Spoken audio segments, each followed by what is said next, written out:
Welcome to the deep dive. Today, we're really zooming in on the global economy's path from 1900 right up to now. hmm Think of this as your guide to understanding the key economic forces shaping our world. We're pulling directly from this text 9.4 Economics in the Global Age. Yeah, it's a great source for this. So, our mission really is to unpack the big shifts in economic thinking, see how work has moved around the globe, and get a handle on these, international institutions and big corporations. Absolutely. And the text kicks off with a really significant shift, doesn't it? Late 20th century. Yeah. Moving away from that heavy government hand we saw around the world wars, the Great Depression, Right. towards something, quote, different. The whole neoliberal idea, right? Let the free market do its thing, governments step back a bit. Exactly. And the text points to some key figures driving that change. Like Ronald Reagan in the US, he wasn't exactly a fan of the New Deal legacy, was he? Not at all. His whole approach was about scaling back government, except for military spending. That's a key exception noted. Okay. So, big tax cuts, especially for the wealthy. A real push for deregulation, cutting social programs. And the text suggests this wasn't just about economics, right? It kind of altered the balance between, say, capital and labor. That's a crucial point the source brings up.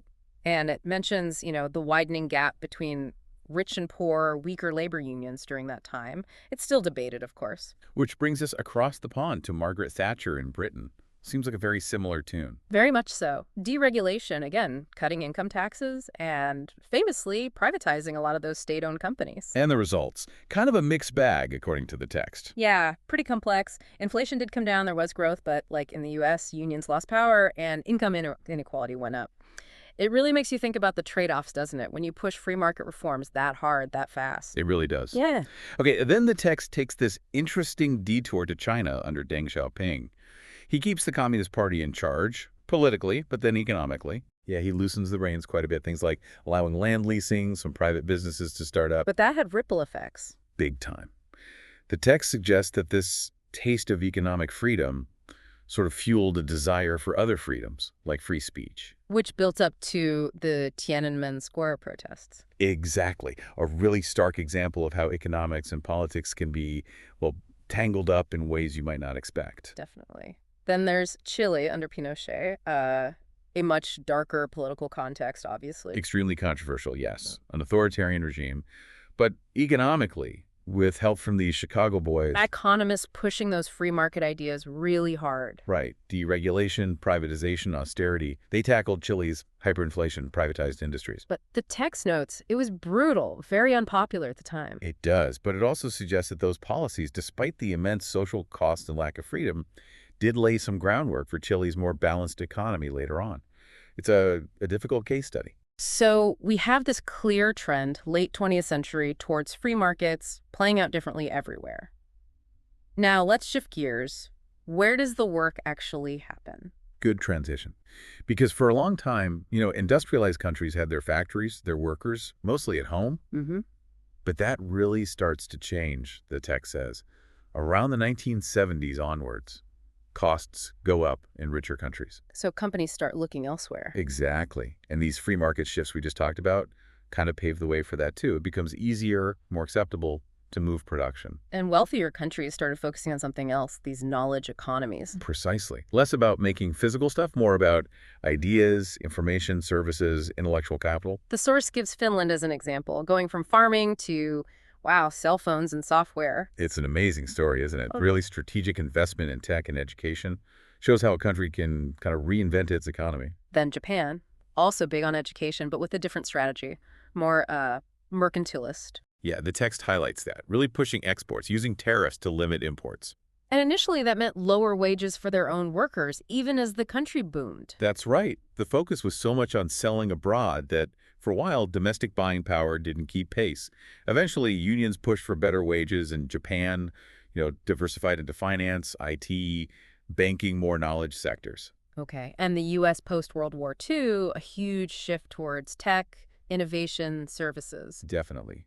You had private giants emerging: Google, Microsoft, Apple, Meta, the text mentions. But also government playing a role? A big one. Yeah. NASA, DARPA the source, credits them with helping develop things like the internet, GPS, foundational stuff. So this creates massive growth, but the text also flags the inequality issue again. hmm Access to those high-paying knowledge jobs often depends on higher education, which isn't equally available to everyone. Right. So the flip side of these knowledge economies is, where did the manufacturing go? Increasingly, the text says, to developing countries.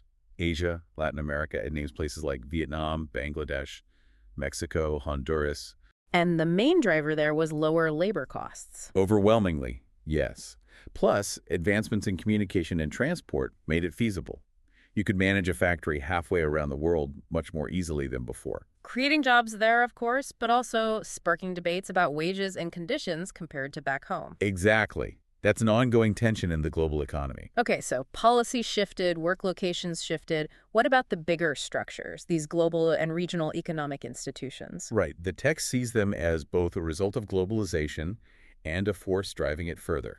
Let's start with the big one, the WTO, the World Trade Organization. Its main job is basically setting the rules for international trade, helping countries negotiate, sorting out disputes, trying to help developing countries get more involved. So it kind of formalizes and pushes that interconnectedness. Precisely. And then you have all these regional deals. The EU's a huge one. Started small, just coal and steel after the war. And now it's this massive economic and political bloc. 27 countries, a single market.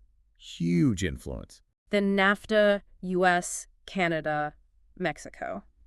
The text highlights the impact on Mexico, right? More manufacturing there for export. Yeah, because of lower wages and different regulations, a lot of production moves south to serve the North American market. And ASEAN in Southeast Asia. Similar idea, but among Southeast Asian nations. Lowering trade barriers between themselves, which the text suggests has boosted their growth compared to neighbors outside the bloc. So these regional agreements seem pretty effective at boosting trade within their zones. They can be, yeah. Reducing that friction really helps integrate economies locally. All right, last major piece. The company's actually doing business across borders. Multinational corporations, MNCs. Yeah, companies based in one country but operating manufacturing, selling all over the place, their scale and complexity have just exploded since 1900. They really seem to embody this whole interconnectedness thing. But they do. Often, headquarters and R&D in a rich country, factories where labor is cheaper, selling everywhere. The text gives some good examples. It's like Nestle, Swiss company, but getting cocoa from West Africa sometimes controversially, the text notes. Yes, mentioning issues like low wages and even child or forced labor in supply chains. And then selling chocolate bars globally. It shows those complex, sometimes ethically fraught supply chains. It really does. Then there's Nissan, Japanese car company, but building and selling cars in Asia, North America, Europe. So they're spreading technology, creating jobs in different places. And weaving economies together through alliances like the one mentioned with Renault and Mitsubishi. These supply chains are incredibly intricate. And it's not just companies from historically rich countries anymore, right? Mahindra and Mahindra from India. Exactly. An Indian company with diverse products operating across multiple continents shows how players from emerging economies are now major global forces too. These MNCs are clearly huge drivers of how goods and services flow around the world now. No question. They shape production, what we buy, everything. Okay, so let's try and wrap this up. We've traced this big swing towards free markets, seen how that impacted different places. And how work itself got redistributed knowledge economies here, manufacturing often moving there. And the growing role of these international bodies like the WTO and the EU, and of course the MNCs connecting everything. It paints a picture of a much, much more interconnected world economy than, say, in 1900.